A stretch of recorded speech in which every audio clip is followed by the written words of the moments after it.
Well, everybody, we're into June and it's the Touring Cops. How are you, my friend? Mate, very good. In fact, I've had good day and all that sort of thing. Spent a bit too much at Total Tools. I had an insider night, but mate, we're back to talking about policing again. And what have you been up to? Oh, plugging along. We've been developing a course which we've submitted now, so there's been a fair bit of work. But no, it's just life as usual, mate. Life as everybody else lives it too. So no Yep. trouble at all. But yeah, how are we looking in podcast world? Well, mate, yeah. I mean, we're getting very close to 100,000, so we'll let you know when we get there. And big thank you to everybody that's listened so far. It's been incredible actually. And ever since that viral post of yours, your post turtle comment, we have our numbers have just about doubled each day. So so I mean that's the world of social media, which you and I really do not have much experience with. God, no. Um, Oh, yeah.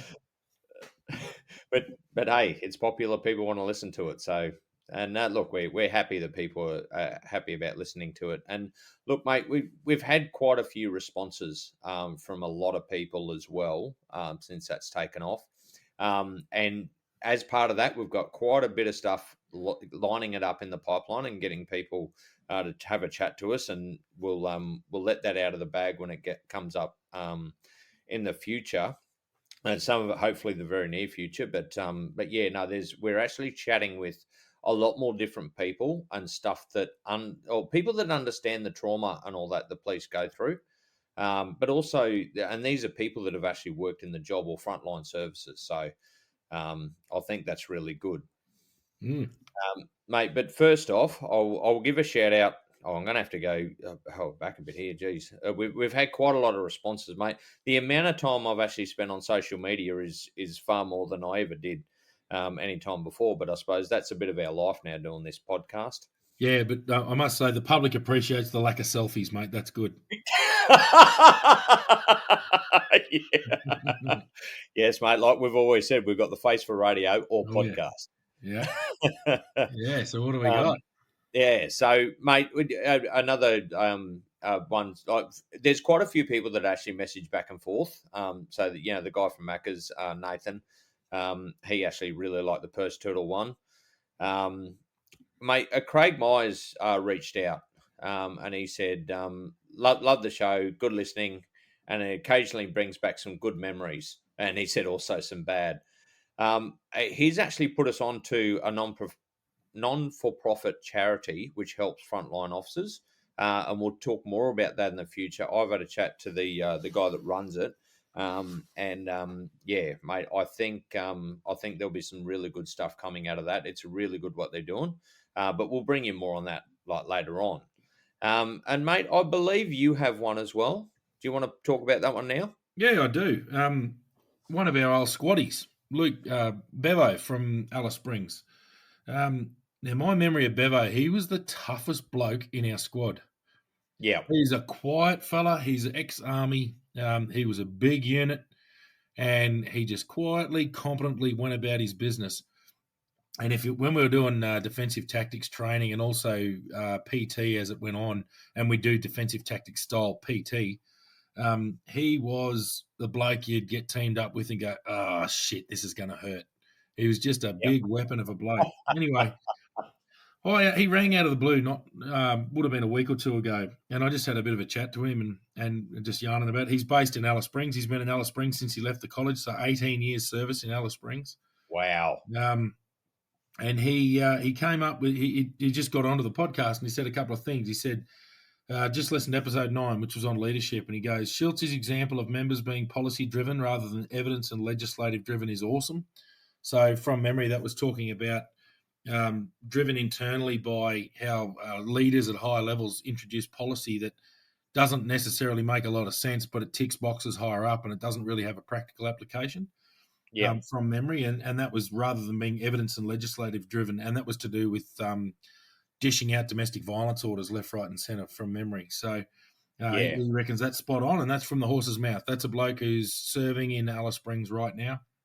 And then he said, your, as in my, description of how busy GD's in Alice Springs is one of the best I've ever heard. So basically, it's me being just saying I've never been more overwhelmed than I was in Alice. Like it's just you just feel very alone. When you're the especially the shift supervisor, which I was a few times in Alice, you are the jobs are coming thick and fast, and you're like, my God, we need more people. This is insane, and it's all on you. And then the shift ends, and you're just like, Jesus, what just happened? So, yeah, no, thanks, Bevo. Bloody appreciate it, mate. It's great to hear from you, and good to see a few of the old Squad 91s kicking about. Oh, definitely, mate. And it's funny when we actually first joined the police because we'd hear about the older squads and we're going, oh, geez, they've been around a while. But then you listen to people that were in our squad and they've been around a while. Well, yeah, we're 18 years, so yeah, Yeah. well, 18 and a half, really. So, And Bevo is a top bloke. One of the best blokes I ever had the chance. Well, I only went through the college. I never really worked with him at all, but good mate and yeah, fantastic bloke. yeah, definitely. He was in the from memory, and I could be wrong here, but I'm fairly certain he was in the domestic violence unit when I got down to Alice, and I was in general duties, and then Yep. I went upstairs into DV as well, but I was also in the coronial unit there, so I had a bit to do with him on that second floor with that side of the house, and yeah, just the same bloke, just real quiet fella, just doesn't talk much, just does his job, but he's just quiet, competent, solid, very solid. So Yeah. I'm very very good mate at Bevo. He's a bloody good bloke. Got a lot of time for him. So thanks for reaching out, mate. Yeah, definitely, mate. And we've had one from Andy. Basically, he's come over from New Zealand. He's now working in Palmerston, so he's come around and joined the NT police. And he was actually working in the NZ in prisons, and yeah, he loves the page, so he really likes listening to what we have to say. And he gave a bit of insight. He just thought when he first got known, he goes, "What the fuck is this place?" Well, yeah. Um, but now loves it, and and actually, mate, one of the best things I actually said. I asked him about what the transition was like and all that sort of thing, and I really liked what he said. He said one of these last lines was, "I believe paperwork can be improved by making some changes, but hey, I'm just a probationary Connie doing exactly what I've been asked to do. And when you're a probationary Connie, that's all you do." That's right. You learn your trade. Yep. Yeah. Yeah, So that's the go. Well done. I thought that was really good. Now, mate, I'm going to actually throw another one here. I didn't mention it. So usually before we start these podcasts, Damon and I have a bit of a back and forth about what's been happening over the week because we do chat to each other throughout the week, but it's usually very brief Mm. conversations. And we had a bit of a chat before starting these podcasts on exactly which way we're going to go in this episode. But mate, I actually do have another one that I haven't mentioned to you. Mm. So this is from a Reese. He said, basically, hold on, let me start from the beginning. He's a big fan of the pod. He's from Victoria. Excuse me. Uh, um, yeah, basically, his question is in relation to. I'm sure you've heard about the over the top, in my opinion, presence at A League Grand Final. Uh, so what he's talking about is the amount of police presence at these games, where they pull police personnel out of doing investigations in, I suppose, certain centres or certain police stations, and our thoughts on what police presence if you can have too much or too little. Yeah, that's not a bad one for say for a sporting event, for example. Yes. Yeah. Yeah. So I don't know about every jurisdiction. I certainly know that I thought Victoria was part of it. I know that New South Wales and Queensland actually charge, as in money wise, charge people for police presence at these events. So what happens is they pay a set fee that covers the overtime of members who come out voluntarily, but not volunteers, but they volunteer to be paid to work at these sporting events on top of their normal rostered hours. Think of the state of origin. Think of any football stuff like that, cricket. There's always police walking around in the crowd, and that's paid for by the sport. It's funded by them, not so much the taxpayer. So I know that is a thing. I can't answer 100% whether it's in Victoria, but I'm fairly certain it is. And I mean the A League soccer. I don't believe they get any more policing than any other sport, but once again, I have no idea. The reason for police being at these events is you've got a lot of people concentrated into a very small area. You've got opposing sides. There's always little hiccups that go on in stadiums. People have too much to drink and get a bit passionate and carry on. And the beauty of that is you've got police there immediately, so you're not dragging police away to clamber through an enormous stadium to find where the security guards are that need the police, and the response times would be horrendous. I mean, you've got a lot of people concentrated into a very small area, and it's being funded by the event itself, so it's not like the public's missing out. And I know from examples in Darwin, we used to have the AFL, so the NTFL would be playing up in Darwin, and there was a fair bit of passion involved there, and there'd be a bit of shit hit the fan afterwards, and it was just handy to hear over the radio what the guys are up to, but not need to relinquish a crew to go and deal with something that's happening at the footy. Yeah. So I think they've got to be policed because stuff goes wrong. I mean, the overwhelming majority go to these events just to enjoy it and have a good time and watch their favourite team or their favourite act or whatever's going on. But the fact of the matter is, the fact that police even exist in society is because not everything's perfect. So as a result, it's handy to have them there, and they just respond and they do their thing, and they're fairly self-contained. So I think that's a good thing. The thing with and I've done Bass in the Grass, which is a music festival in Darwin. I've actually policed it, and it was a bloody good day out. The overwhelming, and I would say the absolutely overwhelming majority of our interactions during that event were completely positive. We had lots of teenagers there. It's an all ages event, so we had lots of teenagers there, and we had the normal crowd that are up to a bit of no good. And there's a fair bit of drug stuff that goes on there, but you take a little bit of a, I mean, there's zero tolerance, but you do take an educational approach to it. So the big thing there is making sure that there's no one victimising anyone else. Yeah. So our concentration was more so on if someone is causing a problem that's actually victimising and removing the enjoyment from the crowd, from other members of the crowd, that's where we'd step in. But we'd let security sort of run it like it's their show. And if they wanted help, we'd certainly be watching what's going on. And if we saw something overt, we were acting straight away. But I think out of that night, like there's thousands of people at that Bass in the Grass, plenty of pretty good bands from around Australia and good music acts in a bloody good setting in the Botanical Gardens in Darwin.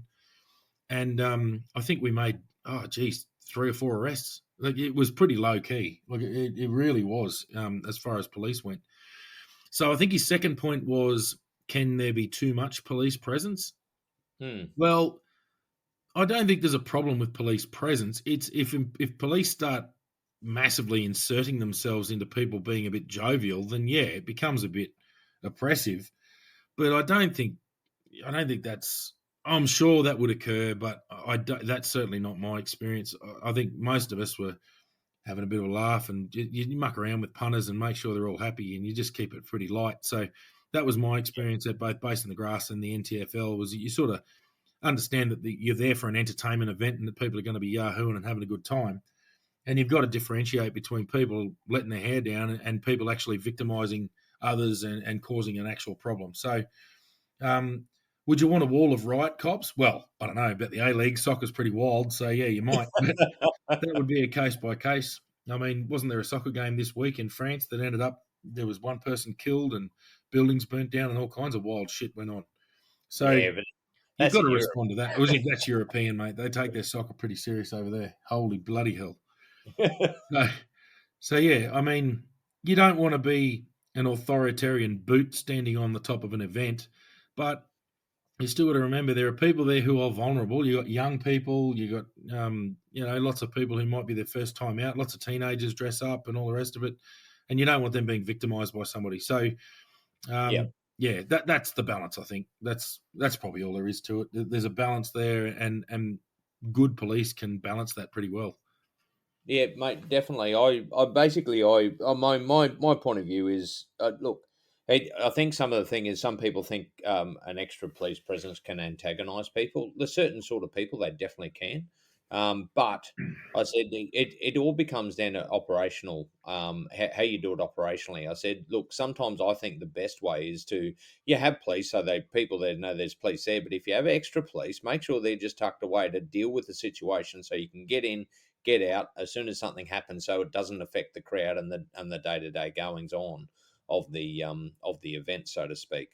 And I used one many years ago. We had especially when they opened the police beat, down in Catherine, and they put a lot of police down there to help people in their basically day to day life. The problem with Catherine back then is there was a lot of investigations that were outstanding, and I said, look, it's really good for people to see police around, but if their stuff isn't getting taken care of, like their investigations, their unlawful entries, their domestics, and all that sort of thing, and they're waiting on it, it can also have a detriment effect, and that's in a smaller community.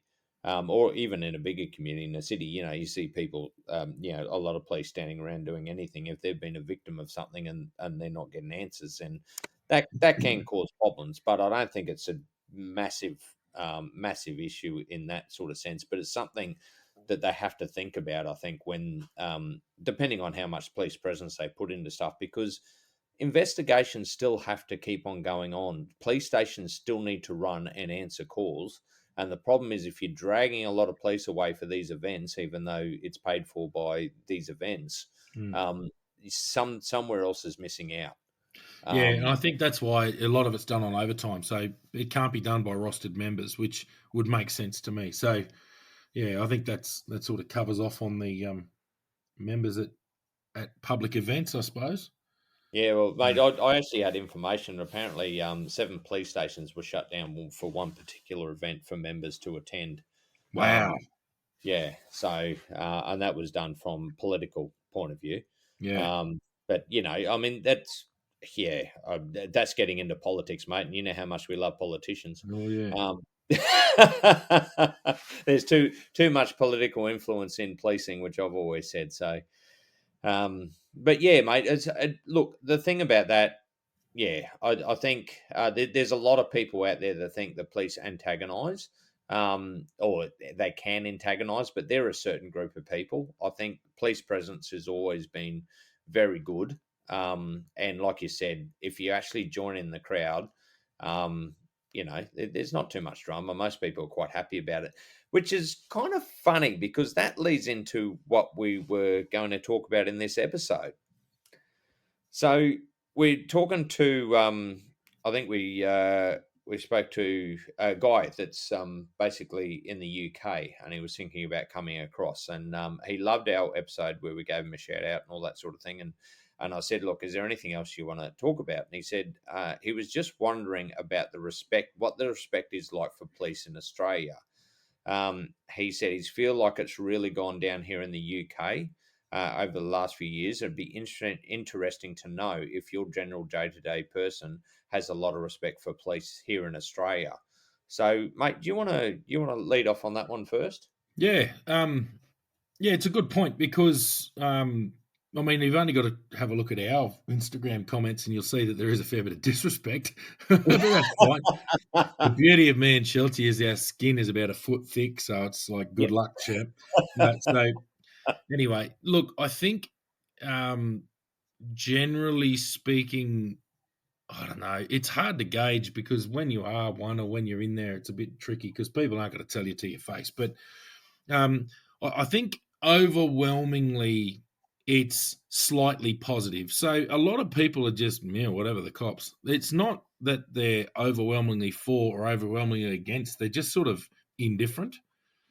Um, that changes when they get a speeding ticket. All of a sudden, the biggest pricks getting around, and especially if there's been a bad bloody interaction where a cop has, maybe given them a mouthful unnecessarily or something like that. So it ebbs and flows. Police respect can massively drop from one incident. So the example I'm going to give is the George Floyd matter in the US, and whether forget yeah, the ins and outs of the incident, forget who was right, who was wrong. The fact of the matter is that lots of police officers in the US were murdered because of that incident.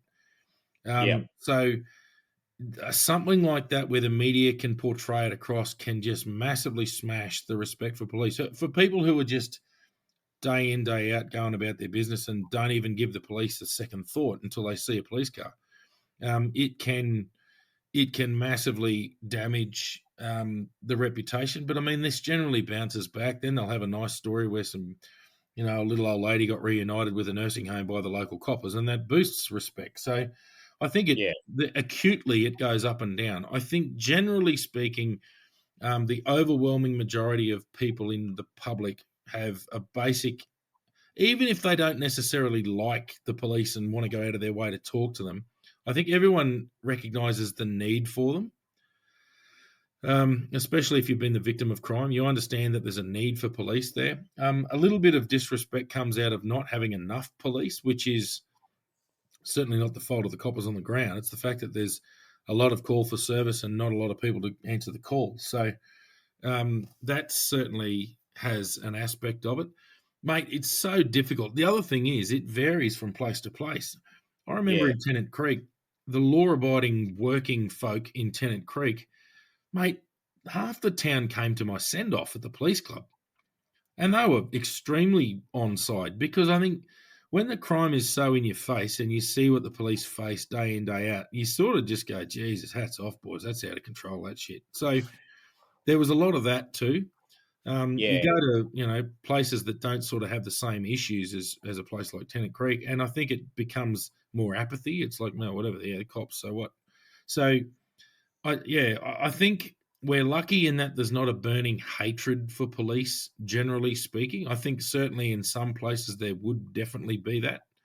I know coppers in Western Sydney have a rough time. Um, Even the coppers in Alice Springs get a rough time, and I can guarantee that. You sort of get it from a couple of different groups in society who may have an agenda to push, and they certainly don't like police. They sort of lead the latest charge of protest, whatever protest needs to occur. They're normally the ones there. Well, they don't care about police, but ironically, they're pretty quick to point out to you when someone's um, caused them an affront and they want you to act. So they don't completely not like you. yeah, So yeah, look, it's really hard to gauge. I think Australia is not too bad. I don't think it's not like you're getting blind hate the second you come out of your out of your station in your vehicle. So no, I mean, we were getting really minimal security information. So there was no never wear your uniform to or from, make sure you take a different track when you drive home, all this sort of stuff, which I know occurs in other countries and first world countries. They say just vary the way you drive home, make sure you're not being followed when you pull into your house, all this sort of stuff. So, mate, I've never seen that. There's never been an issue. I've driven home in uniform, more so in Catherine in my earlier days, and people yeah, have moved here. There was absolutely no hatred really that I ever felt off duty, and I've never been one to say if anyone, oh, so what do you do for a quid? Oh, I'm doing training now, but I used to be a copper. I'll say that. I don't have an issue saying that. So I think there is enough respect out there for police generally. I think I would say it's sort of 60% pro, 40%. There's a lot of apathy, and there's probably about 5 or 6% blind hatred. But I mean, that's to be expected because we're taking people's liberty away and we're doing unpopular things. So yeah. Well, mate, yeah, that's exactly right. I mean, the only thing, look, I would probably add in there, and it was funny because like talking about like in a place like Catherine, there were places around us got broken into, but they didn't break into our place because they knew we were coppers. So it can also have that effect, yeah, because they didn't want to break into a copper's house. But yeah, mate, you're dead right. Like, especially in places like Catherine and all that sort of thing, people knew that police lived there, and the general feeling was definitely support, especially if you've been a victim of crime. I just something you brought up there, and I used to say this a lot. So I'm obviously, this can be a bit contentious, but I was a big supporter of the intervention in the Northern Territory. And I used to cop sometimes a bit of flack, not so much not out in the communities, but more here in the cities, and and people attacking me, and as soon as they attack me, I sit there and I very calmly turned to them. I said, "Well, you speak to the hundreds, if not thousands, of victims I have helped." From going and working in the intervention, and you ask them whether they're happy that this happened or not. Yeah. Um, because they for everybody sees what happens in the media, but they don't see the victims. And the victims or people that generally support the police, they do support the police. And I think the thing in policing as well, you can get how is it railroaded into thinking police hate you, Mm. because you're dealing if you're dealing with criminals a lot, then of course they're going to hate you. Like you said, you basically they're stopping them from having fun, Yeah. or what they consider fun. Well, you're But interfering with their bloody livelihood too, probably. yeah, well, that's exactly right. And I think your mind. I used to enjoy coming back and actually speaking to my friends here, like when I was working in the NT, coming back to Brisbane, because it'd give you a bit of a sense of there is a lot of support for the police. Mm. When you talk to general day to day people, and so I think that echoes exactly what you were saying. Um, and I think as a police officer, you got to kind of remember that we are dealing sometimes with the worst of the worst. And I'll just bring up another quick conversation to back that up. I had a good mate of mine that worked in the corrections, and he used to take his hat off and he said, "Geez, you guys deal with some shit." And I said, "Mate, at least we actually see the good side as well. Whereas in corrections, you're dealing with the shit that we put there." Yeah. So you don't get any reprieve, whereas at least us, we see some horrible stuff and we see it when it happens and all that sort of thing. They kind of deal with it afterwards. However, we do get to help that little old lady that's either got a flat tire on the side of the road, and we do get compassion from people when we've Mm. helped them. So Yeah. And that actually slides nicely into my next point about respect, is that respect is earned. It doesn't matter what you are. The other thing is, forget the uniform. Like, people may have a general respect or a general disrespect, but I've had criminals who, generally speaking, hate the cops, shake my hand and say, "No, thanks very much for that." So, and also vice versa. I've had people tell me they want me to die a horrible death. Well, that's because I've just arrested them for whatever they've been doing, and that's fine, whatever. But respect must be earned. And I've seen this in little places, and it certainly doesn't help when police are run off their feet and tied up and aren't able to engage in the community like they used to. The absolute peak of respect for police, I believe, in history was the bobbies in London in the early 1900s, late 1800s, and through those probably 20s, 30s, 40s, all those years. The bobbies were, I think at one point, they were the most trusted public servants in Britain. And that came down to the fact that they were just everywhere. They were a constant in your life. Everyone knew their local constable because they literally walked the beat.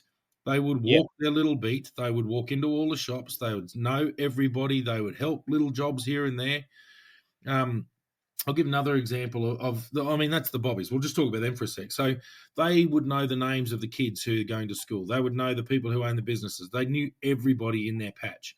Their patch mightn't be very big, but they knew everybody and they just constantly were there. They were a reassuring figure in the community. They went, "Oh, it's all right. Constable Bloggs is here." So yeah, everyone sort of respected the fact, and the people who might be there to not do very well didn't like the fact that there was a bobby walking past them. "Hello, hello, hello, what's all this then? Move it along, move it along." So there was that aspect, that constant reassurance, and the fact that they were so well known. It's the lack of knowledge. It's the lack of humanization of your police that make you not necessarily care for them, or at the higher end, is just dislike them. Um, and this is where I come back to the traffic stuff.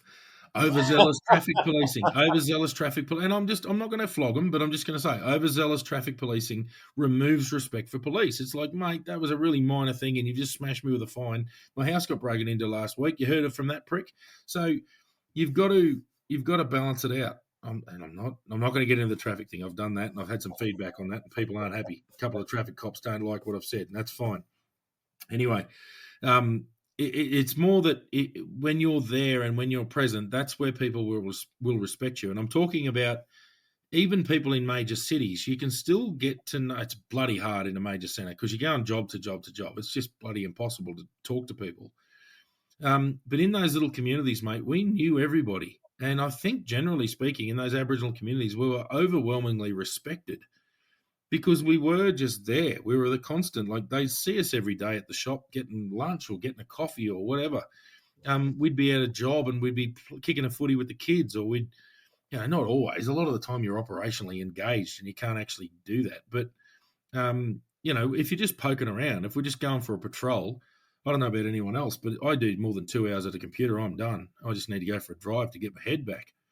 Yeah. And we just roll through and just drive slow with your windows down and, g'day, boys, how you going? What's going on today? You going fishing? Oh, good to see you. Catch a barra for me, all that sort of stuff. Just that engagement, just being there in a friendly face when you don't need to be the enforcer. Because, of course, you do need to be the enforcer. But Yeah. you can certainly earn a hell of a lot of respect by that. And it can even be where when you've got always be the calm. I think the respect in City Safe came from, I've given a few examples now, where we would engage with people and it was funny. We'd have a laugh with them. We'd do whatever else. Then when there was violence involved, it was smack, bang, pepper spray, handcuffs, bang, in the cage. That's the end of that. And people saw that and went, oh, the boys aren't mucking around. But that was fine. That was justified. Like, what they did then was fine. Yeah. But then they see you come back and you're just relaxed, alert, but you're not alarmed. You're just alert but relaxed, doing your thing and just engaging and understanding that the situation is not overwhelmingly threatening, and that earned a lot of respect as well. Yeah. It's actually, mate. You just reminded me. I'd especially look what you're talking. The bobbies, especially, like that's the way I kind of ran my community. If I had to go up to the store, I walked up to the store and I engaged with the people on the way and spoke to them. If they had any problems, I spoke to them about it and that sort of stuff. Yeah, like you said, it builds respect. So you're not there always as enforcement. You're there for advice. You're there to help out if they need anything while you're walking past, or even in the future, or in the past. And it's about engaging with the community. I had a bit of I suppose a bit of a love and hate about. They used to get what were they, community police Oh yeah, community engaged. engagement officers. Yeah. Yeah, and the problem is they used to come out to our communities, and I didn't think they engaged as well as I did because I was out there all the time. I understood the community. They pop in and pop out, and they were there to basically liaise with the community. But the problem is they didn't always see. I was harsh but fair, Hmm.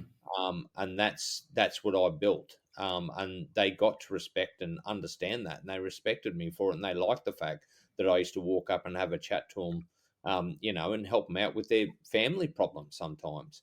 I still remember one of my favourite ones was I was walking up to the store and one of the locals came out and said, "Oh, Ben, can you come and give us some advice?" I said, "Yep." And look, this is no detriment to them, but they turned over their best flour tin so I could sit on it and have a chat to them, and that was a sign of respect because they wanted to hear what I had to say and they trusted me to give them the best advice.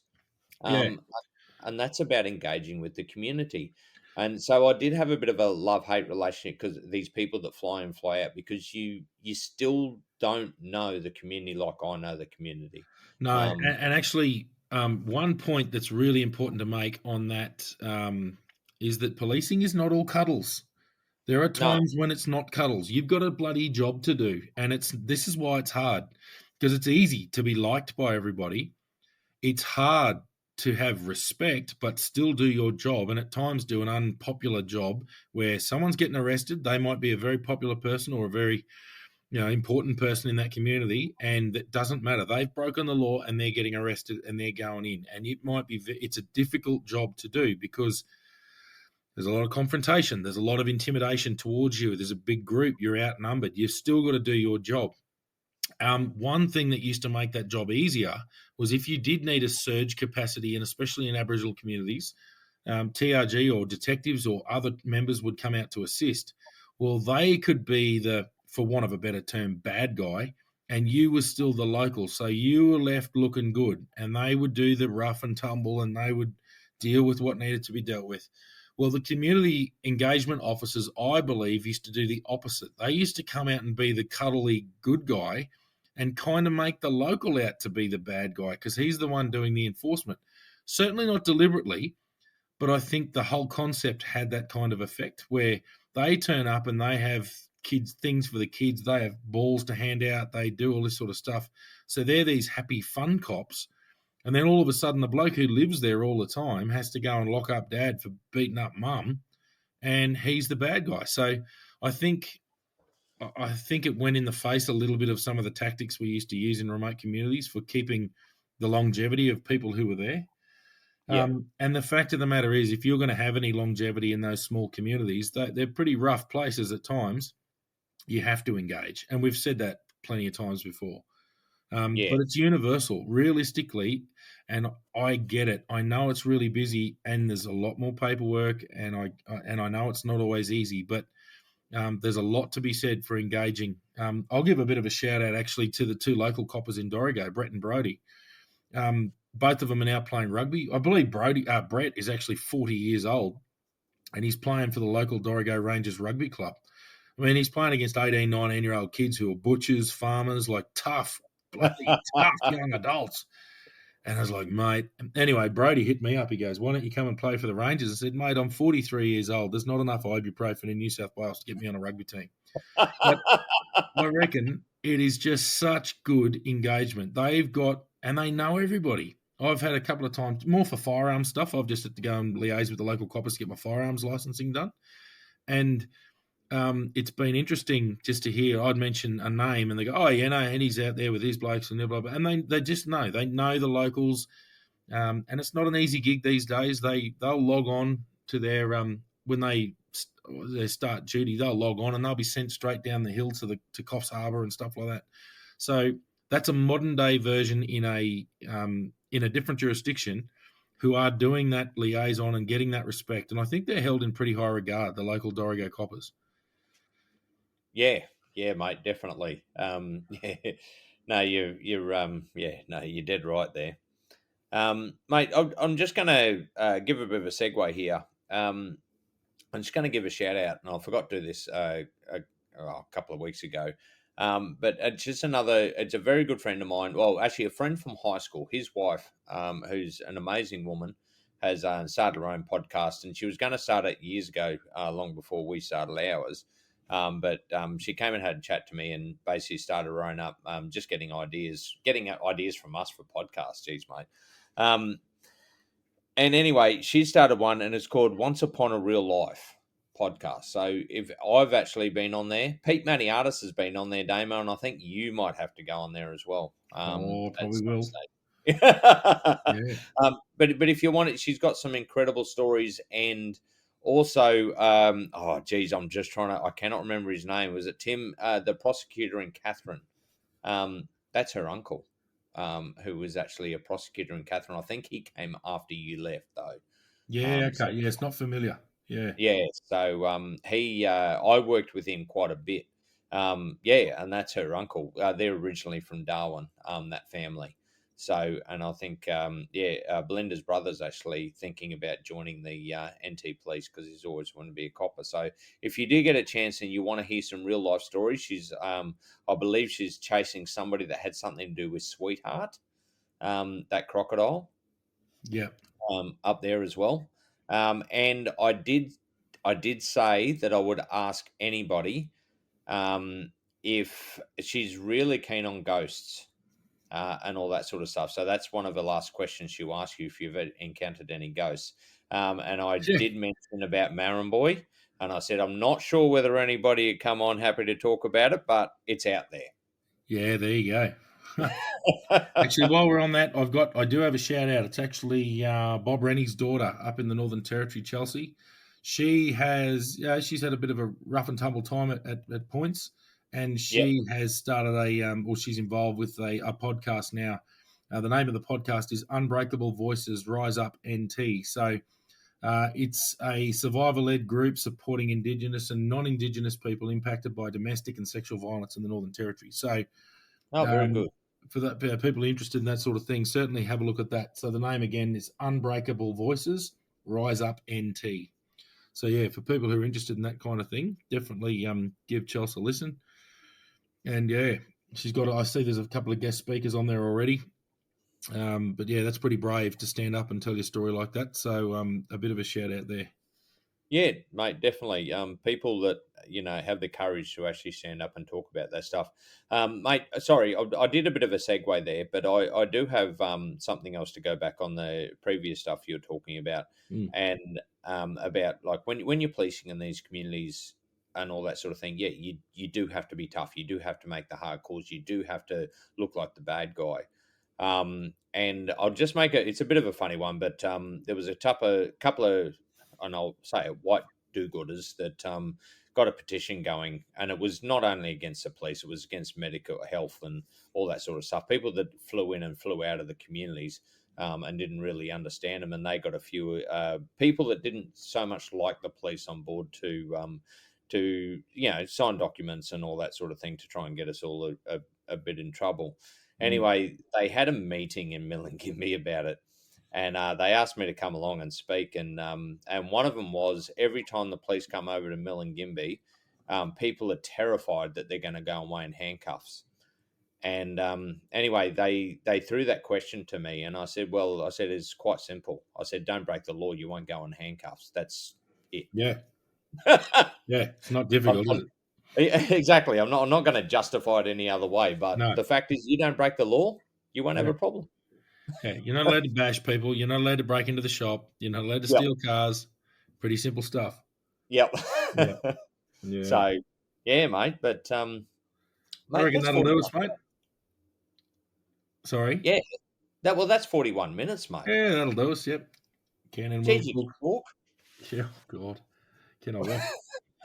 Well, as my good mate Kel Shather at the Ebor pub said, she's literally got evidence of me talking underwater, mate. So it's well, it, it's not such Ken a and Will. bad trait to have, especially as a police officer. Yeah. No. Exactly. Yeah. Very true. Yep. Well, that's good, mate. It's good to see you. We'll talk next time, and thanks for everybody listening in. And yeah, we'll be back. We've got a few things in the pipeline, so Definitely. yeah, But and also to everybody, keep the feedback coming. Get onto the page, like it, follow us, and yeah, let us know anything you want to hear about because we'll talk about it, won't we, Damo? oh yeah, Ken and Will. Righto, all the best. All right, see ya.